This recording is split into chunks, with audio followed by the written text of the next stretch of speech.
Hello guys, and welcome to my very first video on the new civilizations in the Age of Empires 2 Definitive Edition. We're gonna start off looking at the Bulgarians, and in these videos we'll be going through the civilization, see what's unique about them, check out the unique unit, check out their unique civ bonuses, the new buildings, etc. And pretty much share our thoughts and opinions on the new civilizations. We have the Bulgarians, we have the Lithuanians, the Cumans, and the Tatars. And we're gonna go through all the civilizations one by one. We're starting off with the Bulgarians. Hope you're excited. Let's go. Looking at the Bulgarians' tech tree, you can see that they are an infantry and cavalry civilization. Their militia line upgrades come for free, which pretty much means you get men-at-arms, longswordmen, and two-handed swordsmen for free.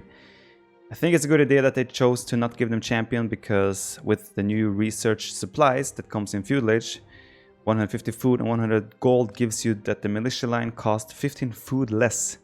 I think it's a good idea that they stop at two-handed swordsmen. Now, don't be scared. Goth do not have supplies, so the Goth spam is not going to become even more broken. But if we look at Malay, you can see they do have supplies and they can make 200 swordsmen without costing gold. So that's going to be some cheap 200 swordsmen. The second unique thing about the Bulgarians is that their town centers cost 50% less stone. Original cost of a town center is 275 wood and 100 stone.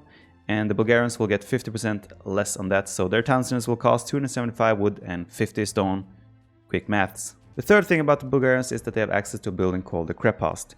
This is pretty much a mini castle that does exactly the same as a castle, just worse. And you can also produce your unique unit from this building, the Conic, a unit we will look more in detail at soon. Continuing on, we can look at their unique technologies, which is, in the Castle Age, the Stirrups. This costs 400 food and 200 gold and makes light cavalry and conic attack 25% faster. Considering that Bulgarians also have access to Hussar, I think that this upgrade can be really powerful, especially in 1v1 and late games. Other than that, obviously they boost the conic, which is already a really powerful unit, so I'm very excited to see how this plays out. Second unique technology is the Baggins, the Frodo Baggins. It costs 450 gold and 900 food and gives the militia line plus 3 melee armor. That means that the 200 swordsmen will have 6 melee armor instead of 3, and they're going to be a force to be reckoned with, especially in trash wars. As you can see, the unique thing about the conic is that once the horse fell, the conic will still stand up and fight as a dismounted conic. The base stat of a conic is 12 attack, 2 melee armor and 1 pierce armor with 110 HP, while the dismounted conic has 12 attack without any armor upgrades and 45 HP. The elite conic has a base stat of 14 attack, 2 melee armor and 2 pierce armor with 130 HP, while the dismounted conic has 13 attack and gets 1 pierce armor on top of that and 5 extra HP to make it 50. Last and least, we have the team bonus, the Blacksmiths working 50% faster. It can be useful in certain scenarios, but probably not. You never pick this civilization for this team bonus, but still, it's not the best, obviously, but it's also not the worst. I'm looking at you, Inca, team bonus. Carrying on with their tech tree, we can see in their Blacksmith they have access to everything except the last Archer armor upgrade. This means that their technologies are very versatile, obviously. This is one of the upgrades you probably would accept to be missing out on if you had to choose one in the Blacksmith. And building on that, you can see Bulgarians' Archery Range. They actually is the only civilization next to Spanish that don't have crossbowmen. So you're very unlikely to see Bulgarians do any sort of archer rushes, but they do have elite skirmishers, heavy cow archers, and hand cannoneers. Now with bracers, you can justify going skirms and carry archers still, so the archery range is still not too bad for Bulgarians. In the barracks, you can obviously see that they have 200 swordsmen with the Baggins upgrades. That can be a very handy unit. They get access to halberdier, and besides that, they have squires, arson, and supplies. Carrying on with the stable, they have full hussar and full paladin, and missing everything else. They don't have camels, battle elephants, nor do they have the steppe lancer, which is a unit we will look into more detail later. The siege workshop is actually really strong. You have full siege in the siege ram, siege onager, heavy scorpion, and the siege tower, which is the most important one. You are lacking bomber cannon though, but I think considering that you have access to everything else, the bomber cannon is not a heavy loss. Now this might be their worst part of their tech tree. You can see the dock. They are missing fast fire ships, elite cannon galleon, heavy demo ships, dry dock, and shipwright. Two important upgrades for water maps. And they will be kind of a one-trick pony in water, which you can pretty much only go galleons as the game carries on. Although obviously you have access to everything in the early ages. In the university, they are missing the fortified wall, bomber tower, and arrow slits, but have everything else. The fact that they have siege engineers is really good for them considering their siege workshop being so strong. But you'll probably not see too many late game tower rushes considering that they don't have arrow slits.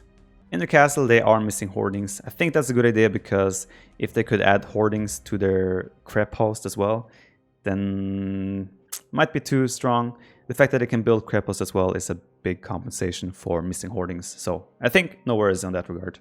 The monastery as well, very average. You're missing atonement, sanctity, and block printing and fate.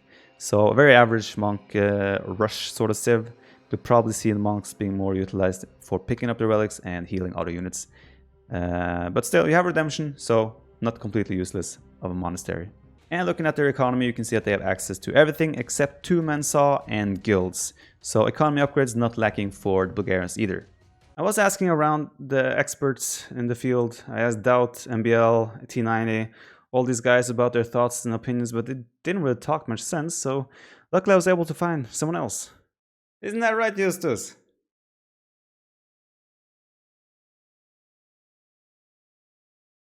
Time for a final verdict for this civilization. I do think Bulgarians seem like a really cool civ to play. Their infantry and cavalry focus is evident with their unique unit actually being both.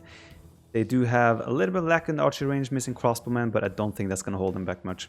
Again, Dock as well, a weakness of theirs, but they are really powerful in every other aspect of the game. I do think in team games they're going to be an absolute powerhouse, probably in the top 10 region of team game civilizations.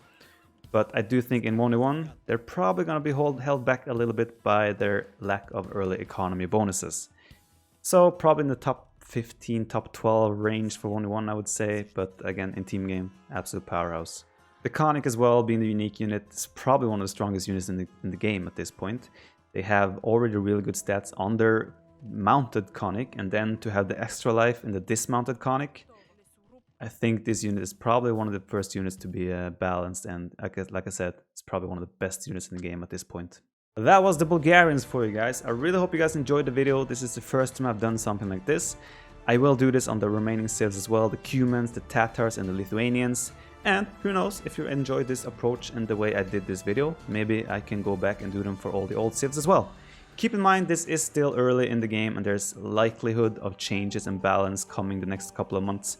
So what you see now, if you're watching this at a later point, might not still be the same stats and bonuses for the various civilizations. Thank you very much for watching. I'll see you all next time for the Cumans.